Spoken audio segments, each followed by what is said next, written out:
দুৰ্গা পূজালৈ মাত্ৰ কেইটামান দিন বাকী চৌদিশে দুৰ্গা মাক আদৰাৰ প্ৰস্তুতি চৌদিশে আনন্দ উল্লাস বিল্লেশ্বৰ দেৱালয়ত দুৰ্গা পূজাৰ বাবে সাজু ৪৫ লাখৰ বিগ বাজেটৰ পূজা এইবাৰ বেলচৰত দুৰ্গা পূজালৈ মাজত মাথো কেইটামান দিন বাকী উজনি নামনিত পূজাক লৈ ব্যাপক প্ৰস্তুতি নলবাৰী ঐতিহ্যমণ্ডিত বিল্লেশ্বৰ দেৱালয়তো চলিছে পূজাৰ প্ৰস্তুতি ৰজা নাক্ষসৰ দিনতে স্থাপিত নলবাৰীৰ বেলচৰস্থিত বিল্লেশ্বৰ দেৱালয় প্ৰতিপদ তিথিৰ বিজয়া দশমীলৈ বিল্লেশ্বৰত অনুষ্ঠিত হৈ আহিছে দুৰ্গতি নাশিনী দুৰ্গাৰ পূজা প্ৰতি বছৰে দুৰ্গা পূজাৰ সময়ত অসমৰ বিভিন্ন প্ৰান্তৰ পৰা হাজাৰ হাজাৰ ভক্তৰে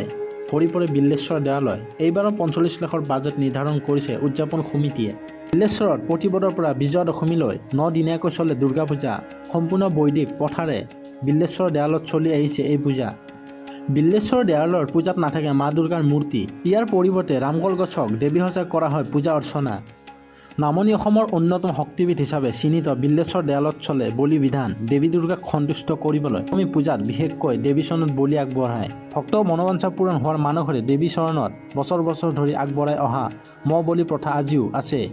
এইবেলিও বৰ্তমানলৈ নৱমীৰ বাবে ৫৬টা মহ আগবঢ়াইছে ভক্তই বিল্লেশ্বৰ দেৱালয়ৰ গাতে লাগি থকা দেৱান পুখুৰীৰ মাছ ৰাজহাঁহ আৰু পূজাৰ কেইদিনৰ জাক জমকতাই সকলোকে আপ্লুত কৰি তোলে প্ৰতি বছৰে সমাগম ঘটে লক্ষ লক্ষ ভক্তৰ